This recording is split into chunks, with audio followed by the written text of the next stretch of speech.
All right, so what's up, guys? Welcome back to MicTime. I'm Jay, This is Cody. and today we are talking about attachment styles, Yep. right?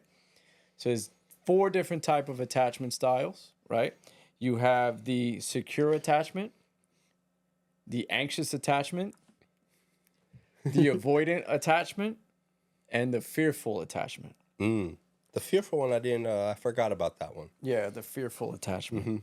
So we're gonna go over some notes and stuff like that. We're gonna talk about things, and he's gonna talk about his experience being a secure attachment, and then I'm gonna give you guys my thoughts on anxious attachments and avoidant attachments. Yep.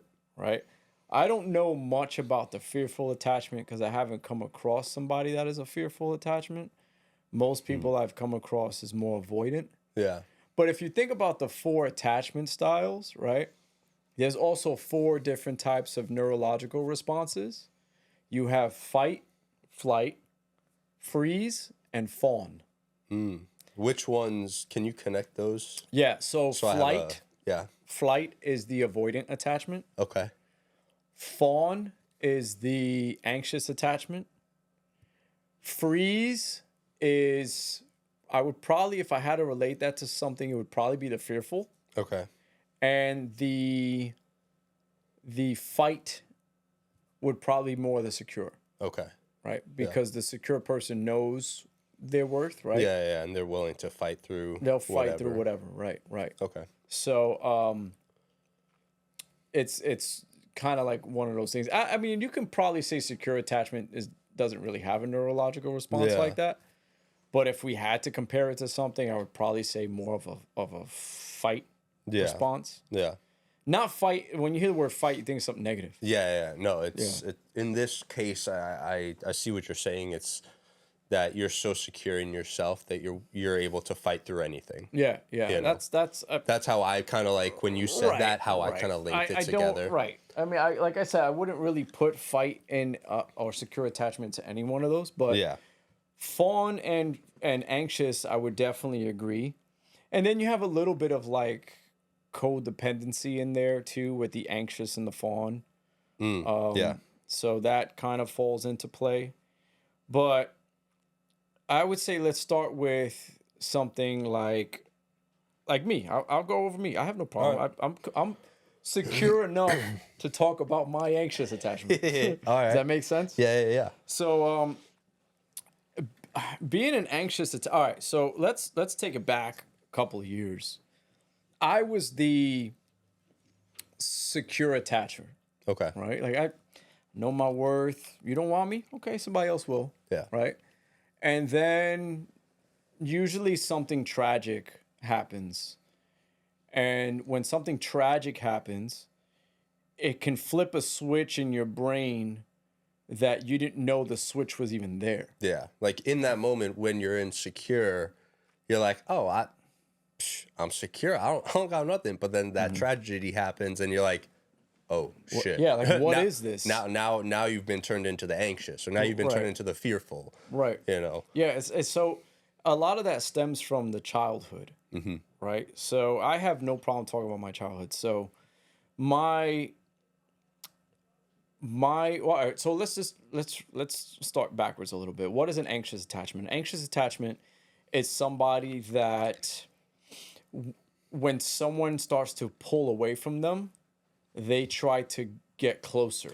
I think a good way is they're constantly seeking reassurance. Yes. You know, I think that the anxious can be that along with, you know, they kind of, I don't know, fear of jealousy in a relationship. No, not fear of jealousy. Fear of losing. Yeah. It's a fear of losing someone. Right. Yeah. It's the fear of abandonment. Yeah. That's what it comes down to.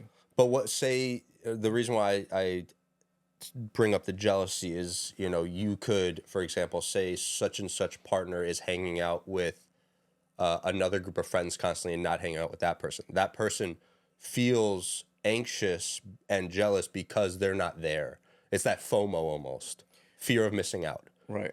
You know, that you're the seeking reassurance is at the same thing as you want to be with that person. You're seeking the validation, you're seeking the attention, and you feel that there's a disconnect happening or something. Right. So then you're worried that that disconnect is happening and going to end the relationship. Right. But it still comes back down to the fear of abandonment. Yes. Right. Yeah. It's still that fear of losing that person. So, when I was in a relationship, my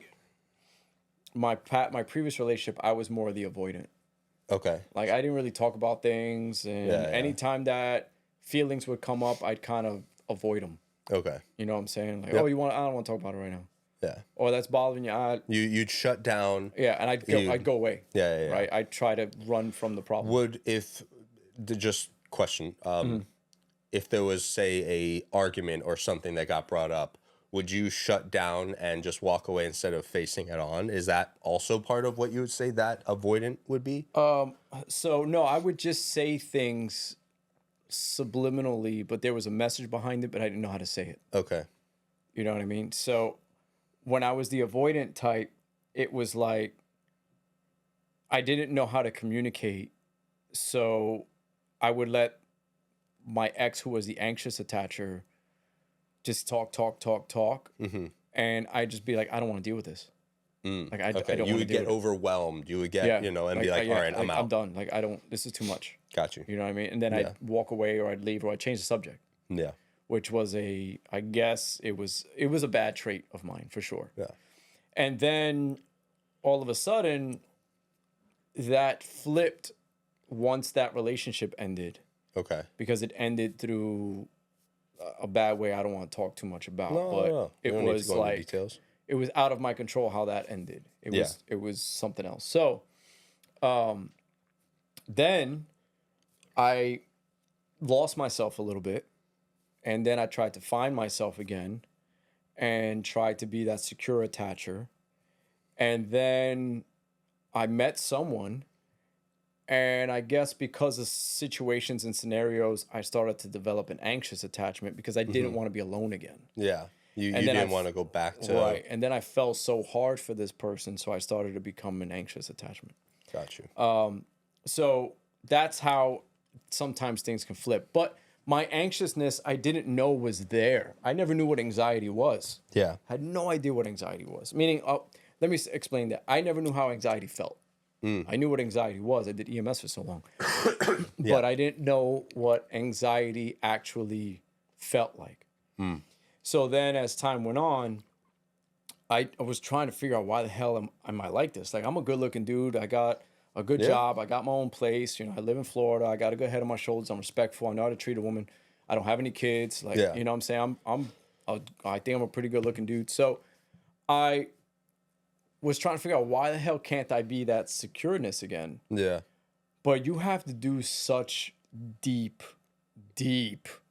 inner child work to realize why you are the way you are. And I needed some help. So I went to a therapist, right? Because I needed to figure out why I was this anxious attacher. And what we found out was that it stems from my childhood about my dad constantly, he was in my life, then he abandoned me. Yeah. And then I grew up to an adult, met him again, and then abandoned me again. And then that was part of it. Yeah. And the other part of me being so anxious attachment, or should I say fawn, right? So I'll pull up the definition of fawn because a lot of people don't know what fawn means. Fawn basically means to put your feelings to the side to make someone else happy, right? Okay.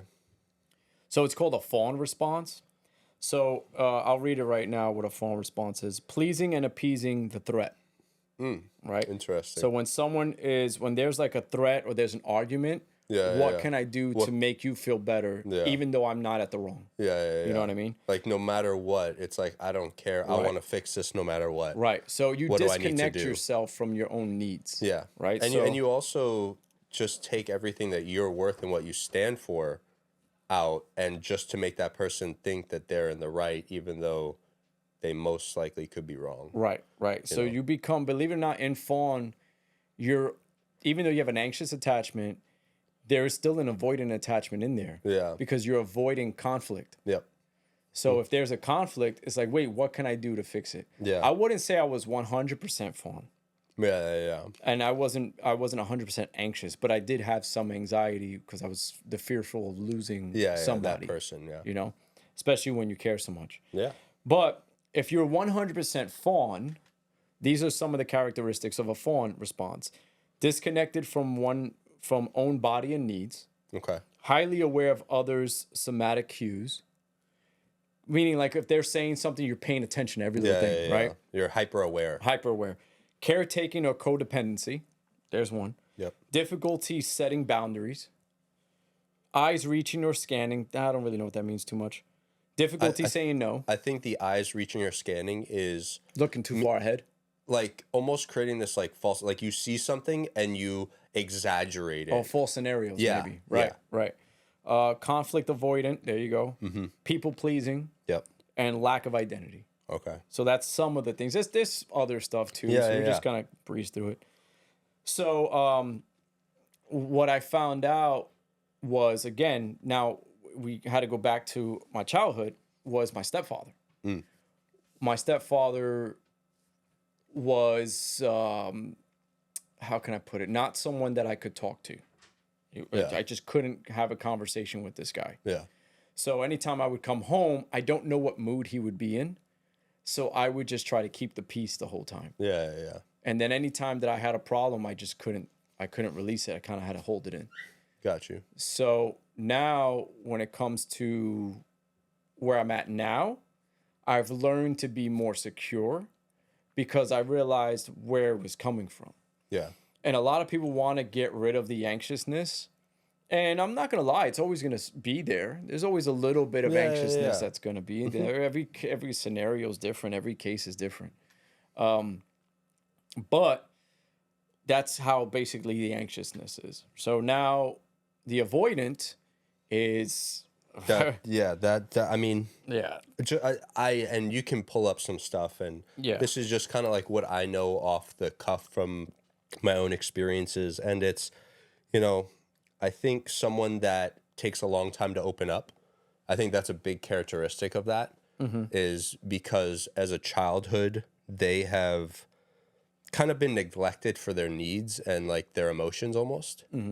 I think that's something that the avoidant, that like similar to what you were talking about your upbringing, I think the avoidant is someone where their parent from their childhood doesn't cater or care for their emotional needs, especially. It may not be food on the plate. That it usually type of stuff. comes from the emotional. It's all emotional based. Yeah, and the avoidant had at some point as a kid realized that they couldn't depend on anyone but themselves. Yeah.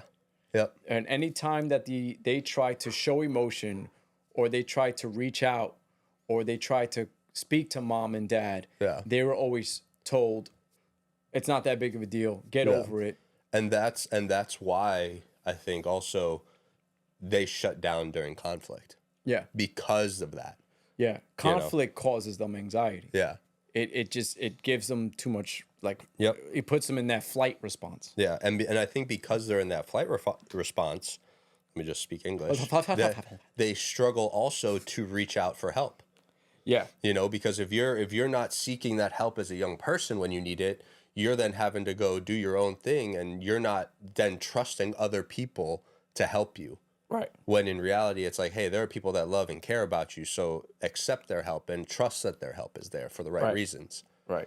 So the two types of avoidance is basically like a dismissive avoidant and a fearful avoidant. I've heard of the fearful avoidant, yeah. So a dismissive avoidant downplays importance of relationships, is usually extremely self-reliant, can become more vulnerable when there's a big crisis. Okay. Avoidant fearful is more dependent in relationships than avoidant, but they're dismissive. They are more dependent in relationships than an avoidant dismissive. Strongly fears rejection, has low self-esteem, has high anxiety in relationships. So that's a fearful avoidant. Yeah. Okay. And let's see what this one says. Fearful avoidant, internal conflict, dramatic, unpredictable, And then dismissive avoidant, isolation, oblivious, and emotionally distant. Right. So most people I have met have been dismissive avoidant. I was a dismissive avoidant Yeah. at one point in my life. I feel Okay. like your attachment styles kind of shift depending on your significant other. I think so. I think for sure that's very Right. possible. Depending on who you're with, you can be a completely different type of person. Yeah, completely different type. And I mean, I've been fortunate enough for the most part. I've been a secure attachment all of what I can remember. Right. But don't get me wrong, there's definitely moments where I've had anxiousness in situations, but even then, I'm able to take a step back and be like, "Nah, I'm good." Right. let me get ahead of myself real quick. Right. This is not real. This is Right. I'm good. Right. Yeah, there are scenarios that will change your attachment style if you have some childhood trauma that you haven't fixed. Yeah. Right? Depending on what trauma you go through. Yeah. But back to the avoidant or the dismissive avoidant, Yep. anytime that there's too much force from the anxious attacher, Yeah. they want to pull away. Right? Yeah. And then, or let me rephrase that, they want to push you away. Yeah. And the anxious wants to pull you in. Right? So it's a lot of people will understand that there's a fucked up game between the anxious. There's a tug and pull get out. Good. Yeah, bro. It's a fucked up game between the anxious and avoidant. Yep. But if you are an anxious, like I was, I should say, I'm not 100% anxious anymore. If you can understand, if you are dating someone who is an avoidant, and you can understand them and what they are, the only way you're going to understand why they are the way they are is you got to understand their past. So if you can understand their past, if they're willing to tell you their past, they may not even know that their past is the reason why they are the way they are now. But if you can understand their past or get them to open up to you, then you can learn how they are actually communicating with you. You have to understand the avoidant. You have to understand your partner's attachment style to understand how to communicate with them and how they're communicating with you. Yeah. Right? Because if you don't know it, then they'll say something to you and you're going to take that out of context. And then your anxiousness is going to happen. Yeah. Right? So I'll give you, this is what I wanted to read. And it says, what is an anxious partner's thoughts? Right? Okay. So this will make sense to a lot of you guys that are anxious attachers. I feel the best when you're consistent with me. Validation, reassurance, right? When you're hot and then cold, my anxiety spikes. I mean, like 1 minute you want me and the next minute you're away from me and then 1 minute you want, that spiral will do that to someone. I need regular open conversations about what we're doing and how we feel so we're both on the same page. That's just communication, learning to communicate with each other. And I need to hear out loud that you care and that you want to be here building this together. Again, I feel like that right there. reassurance. Yeah. Right? It's that fear of abandonment, that fear of losing someone. Like, tell me what we're doing is worth it. Yeah. Or if I'm doing the right thing, because I don't want to lose you. I don't want to push you away. I'm sorry. Like, tell me what more do I need to do? Yeah. I care so much about you that if I lose you, it's the end. Right. You know, and so if I'm doing something that is in the wrong, or if I need to change something, you need to tell me. Right. But that goes back to communication. Right. You know? But there may not be anything wrong. No, 100%. But you make it up in your mind, all up in the head. And it's only 100%. because, like, if you push and pull and push and pull and push and pull, and I'm sitting here and I'm like, oh, heck, oh, can I? Oh, no, I can't. Oh, like, yeah, you want to. yeah. You know what and you almost feel like you're worried to do something. Right, because you don't know how the response is going to When be. in reality, there's probably nothing wrong. Nothing it's wrong, like you're right. creating this falsity where you're like, oh no, they seem like in a bad, I'm not going to do this. Or Right. let me ask them if they want to go. Oh, they don't. Right. No, I'm not going to do that. And it's like, yo, you're fine. Like, Right. it's going to be okay. Right. You know? So now let's talk about what the avoidant partner's thoughts are. Okay. Compared to the two. So I feel the best when you trust, rely on yourself, not just in me. Because avoidants don't like so much pressure. Yeah. They don't deal well with emotion. Yeah. Then that's why they avoid. They were emotionally abandoned as a child. Yeah. Right. When you use my reassurance and time as a life raft, it's too much pressure for one person. Again, there goes that pressure word, right? There's too much. They can't handle it. Yeah, and it's not their fault. No, it's just but, how but they that's were raised. just how that's through life events, through upbringing. Yeah. They can't handle certain things and need to work through that. Right. I need us both to find beautiful, exciting things outside our love too. Which is good because one thing that avoidants do love is their space. Mm-hmm. Right? They need their own space. They need their space to readjust their central nervous system. Mm-hmm. When they're too crowded, they need that pull away, and that's why they pull away. It's almost like what's the word when you're like you hate being stuck in closed areas?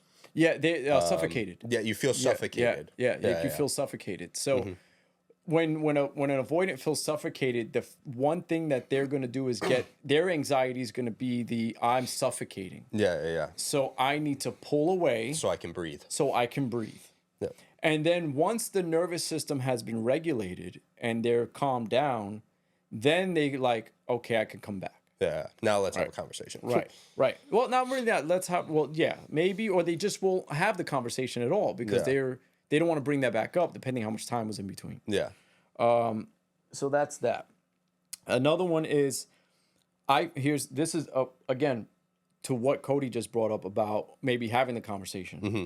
I feel safer to come close when you pour your heart into your hobbies, friends, and family too. Okay. So think about it like this. An avoidant will feel much safer, right? Because an avoidant wants to feel safe. That's the most important thing. They want to feel that safeness. But they want to feel the safeness not being so strangled and suffocated, right? So when you're dating an avoidant and you're an anxious, you want to constantly talk to them. Hey, what are you doing? I said, send them this and that. And I was that way. Yeah. And then that is too much. You never give the avoidant a chance to miss you. Yeah. Right? And they're just like, God, here we go. Yeah. But now, let's say you're going out with the friends and you don't hit them up. And then all of a sudden they hit you up and you're like, oh, nice. Yeah. It's unfortunately sometimes it's like a cat and mouse game. Yeah. But once you as an anxious understands your anxiousness, then you can understand the avoidant. Mm-hmm. But then you have to communicate to the avoidant why they're avoidant or why their avoidantness spikes your anxiety. Yeah. It's again back to communication. That's really all it comes down to. I think that's through all of our podcasts, I think that is the number one thing that everything comes back to.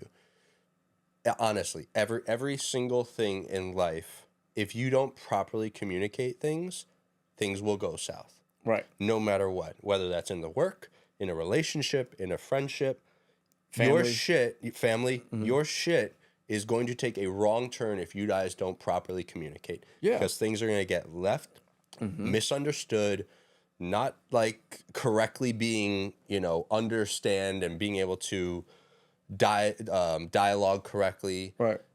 I think communication is the number one aspect to life. If you want to get through fucking life, you need to learn to communicate properly. Right. Simple as that. Right.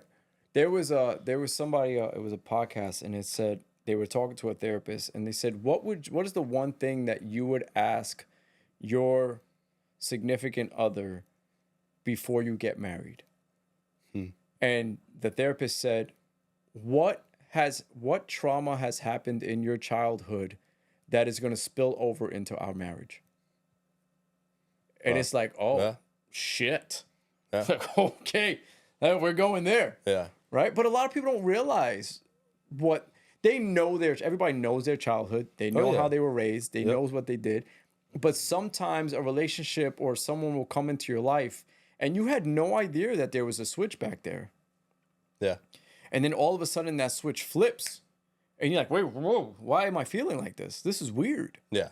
right? Sometimes a traumatic event can happen, and all of a sudden you get like a switch, and you're like, oh shit, I didn't know that trauma was back there. Yeah. And that trauma is now coming up in as an attachment style. Yeah. Because all along it's been there, but it hasn't surfaced. Right. But that one moment has triggered it, and now it's seeped its way out to the front, and now you're dealing with this bullshit. Right.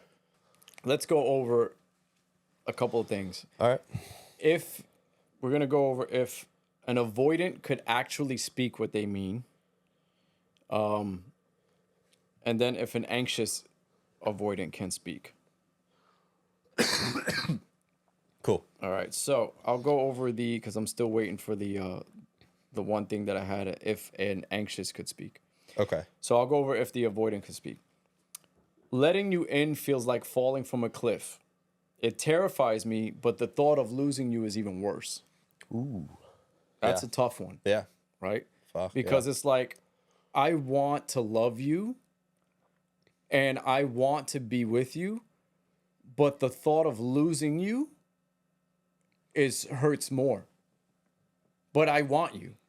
Yeah. It's a tough thing. It's a tough pill to swallow, because it's like, I love you to death, and I know if we were together we'd be great, Yeah. but I don't ever want to lose you.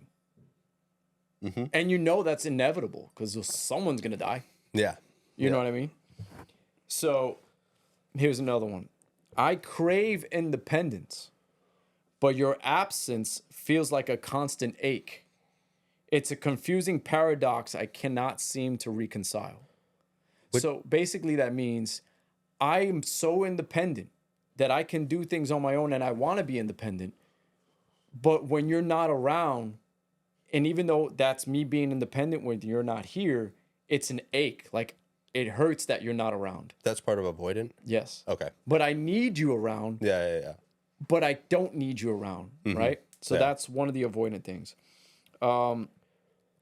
I push you away because intimacy feels like a trap.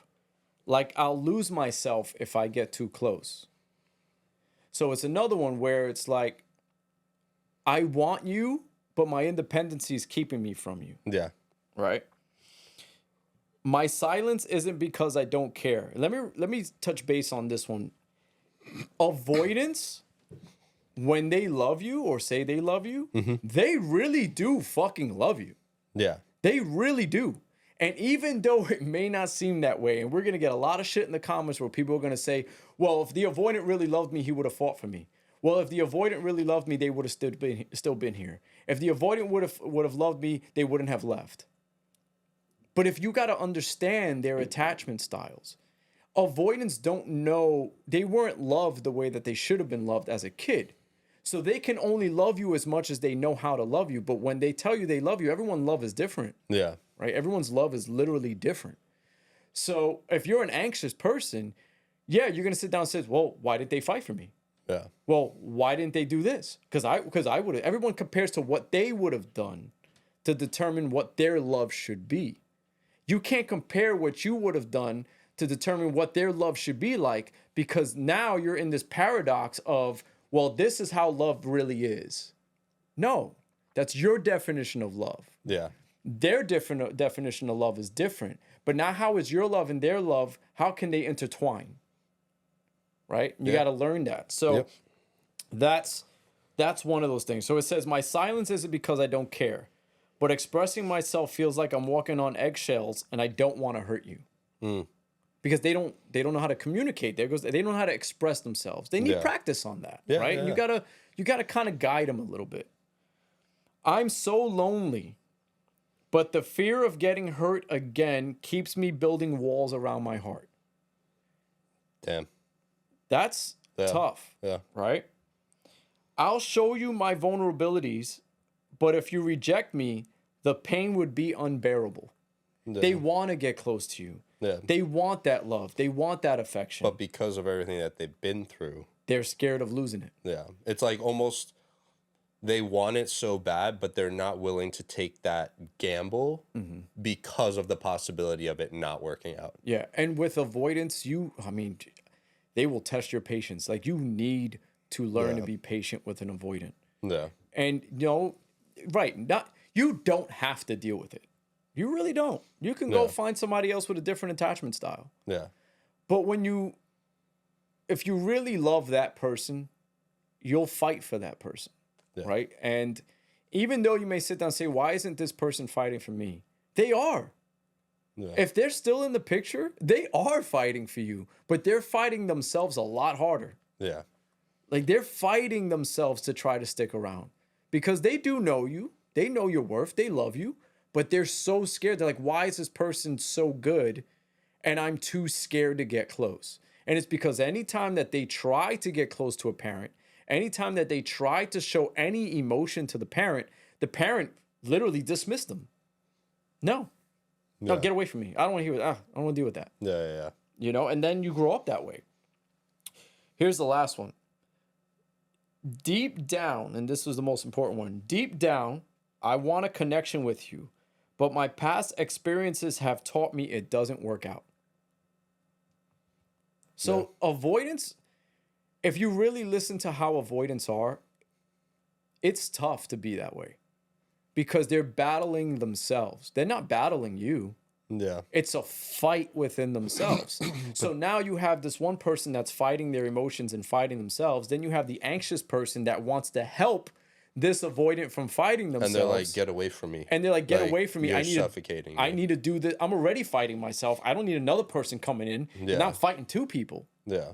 Right? So But it comes down to like with any person, you really need to actually work on yourself. Yeah. If you're not willing to work and help yourself and heal, nothing's ever going to change and nothing's ever going to work. Yeah. You have to be willing to put in the work and you have to be willing to talk to someone. Yeah. I've been to a therapist for everything that I've needed to go to. You've been to a therapist. Mm-hmm. I tell everyone, don't feel embarrassed to go talk to someone. Right. Because it's one thing for me and you to talk with each other. It's one thing for me to talk with my fiance. It's one thing for you to talk to your girlfriend. It's one thing for you to talk to your mom. But talking to someone who has no strings attached, they see a bit of an outside and they help you able to come into the light a little bit more. Right. You know, so I think that if someone truly wants to get better, they will, but they have to actually put the work in and have to take that step down that path. Right. Right. So here's an anxious person. I was gonna say what they mean, what they really think. Mm-hmm. But this will help you because this one is what someone would say and then what an anxious person would think. Okay. Right. So we're gonna say the partner would say, I need some time alone, which is usually what an avoidant would be like, hey, I just need some time, some space. Yeah. Let me just chill out on my own, do my own thing. But the anxious is gonna think, what did I do wrong and how can I fix it? Right? Yeah. Sorry I didn't text back sooner. I was chatting with a friend. The anxious thinks, who is this person and why do they have priority over me? The significant other says, I'm going to have to cancel. Work is piling up and I need to get this done. The anxious says, who is this? Wait, what was I up to? I'm going to have to cancel. Oh, it's the same thing again. Who is this person and why are they taking priority over me? Yeah. Right? I don't need your approval for every person I accept on social media. The anxious says, this bastard is cheating on me and they're not going to get away with it. Yeah. They're just devastate that. They're just falsely coming up with these crazy things in their head. Right. So they just literally come up with this whole Scenario, come up with stories that are just not actually true. Right. And I was never at that extreme. Yeah. But I was always worried, like, okay, what do I need to do to make you feel better? Yeah, even though it's like, maybe I just need to take a step back. Right. Yeah. And sometimes you just need to take a step back. And I've been able to learn how to self-regulate how I feel with my anxiousness. Yeah. Where now it's like, you know, I mean, my girl, when she doesn't text me right away, before I was just like, yeah, she hasn't texted me yet. Yeah. Now I'll text her and I know she'll get back to me when she can. Yeah. The old me used to sit down and say, okay, well, when I'm with her, she's always on her phone. But when I'm not with her, why does it take so long to text me back? Yeah. So then you're like biting your nails. You're like freaking out, having this like, mental am I not battle. that important to her? Like, why can't she just text me back? But it was me making up all this shit in my head. That was just like, dude, she doesn't have to text you back right away. She's not going anywhere. Yeah.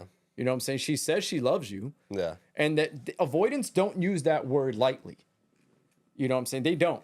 Yeah. They don't just say I love you to just anybody. You know what I mean? Especially when it comes to a significant other. Yeah. And the problem is that there's so much shit online that labels avoidance like they're a plague.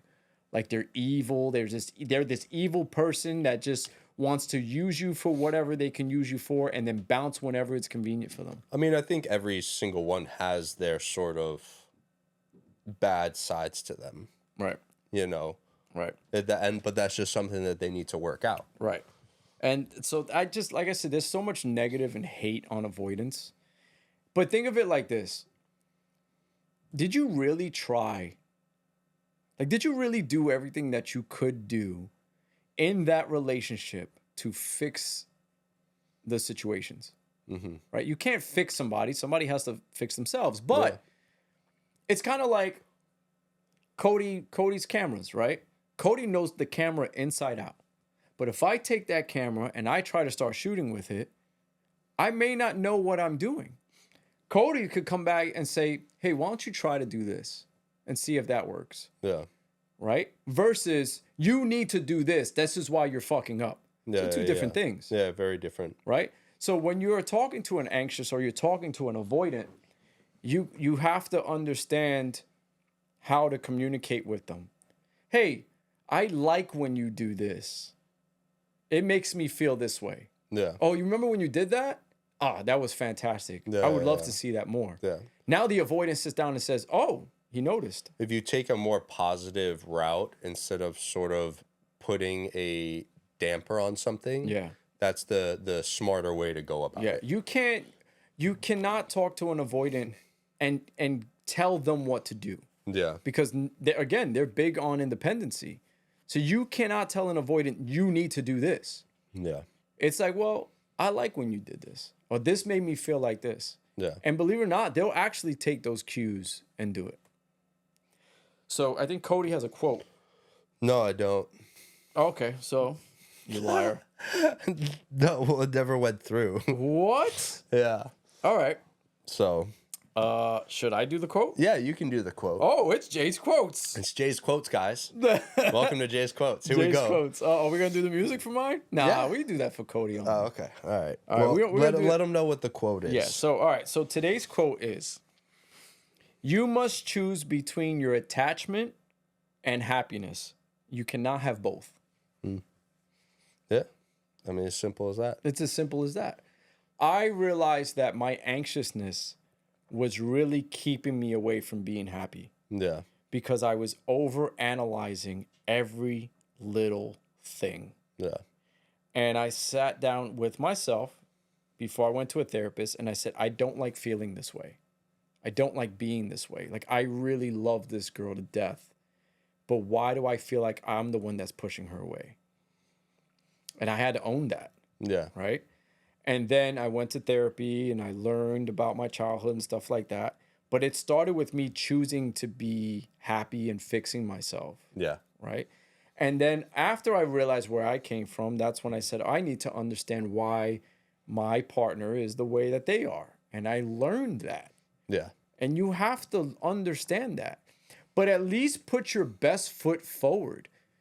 Right? You can sit down, oh, this person doesn't want to do this. This person doesn't want to do that. This person just doesn't do this. They should be wanting to do this. And your relationship's over before it even started. Yeah. That's the most important thing. Understanding your partner and then communicating with your partner. Like, hey, guess what? If my partner came up to me and she said, I know why you are the way you are. And that's okay. And we're going to get through it together. I'd be like, who the fuck is this? Yeah. Okay. You know why I am the way I am? Why am I the way I am? Yeah. And then you tell me, it's like, okay, somebody's taking the time out of their life to understand me. Like, we have busy lives. Yeah. You have a busy life. Oh, you should be You know what I'm busy. saying? I got no time. Right. No time. And I have a busy life. It's not as busy now that I moved to Florida, but it's like I'm taking time out of my life to learn someone else's life, to learn why someone else has the characteristics that they have. Understand that brain. And understanding the brain when they could leave at any moment. And then I said, no, I did all of that work to try to understand, and they left. Yeah. Anybody can leave. Oh, yeah. At So- any time's notice. At any time's notice. You can get hit by a car. You can deal with a hurricane, a tornado hits your house, and you die. Exactly. 11 people died right now. Yeah. You know? I think more, actually. Oh, really? Last time I saw from was the 11. tornadoes, especially. From the tornadoes, yeah, it was 11. Yeah. So far, only saw 11, but yeah, Yeah. that sucks. But yeah, so it's attachment styles are, again, just how your neurological system responds to your relationships. So before we end it, let's go into your secureness. How do we become more secure? I mean, I think that's something that you just have to be, not, I don't want to say confident, but you're able to regulate your emotions a lot. You're able to cope with being alone. Like, you don't need someone. Do I love having people in my life? Heck yeah. Do I need someone? No, because I can make myself, my own self happy. Right. Would I do anything in the world for my fiance? Fuck yeah. Right. You know what I mean? Right. But at the same time, before I met her and she came into my life and made me feel fulfilled, I didn't need someone. Right. You know, I was content with myself. Right. But she made my life 10 times better. 10 times better. Right. But it's one of those things where it's, when you're able to self-regulate your emotions, I feel like you're able to communicate at the best ability. Yeah. Because whether someone, and this is not just for relationships, if someone says something that pisses you off or really kind of gets under your skin, you'd be like, okay, I don't care. Say whatever you want. It is not going to affect me, and you're not going to get the reaction that you wanted. Right. You know? Right. I would say to be more secure, it really boils down to looking at, if you're in an anxious or you're an avoidant, it really comes down to take a look in the mirror and sit down and say, okay, why am I the way I am? Seek help, right? Speak to a counselor, speak to a therapist, speak to a psychologist, right? Yeah. Speak to someone so they can really start pulling the things out in the back of that dark place in your mind and bring it to the light. Yeah. So you can face it. You can't face something in the dark. Yeah. You can face a wall the whole time. You wouldn't even know it. Yeah. But it has to be brought up. Something has to bring it out. So once you can do that and start self-love, know your worth, right? Hey, I got this. I got that.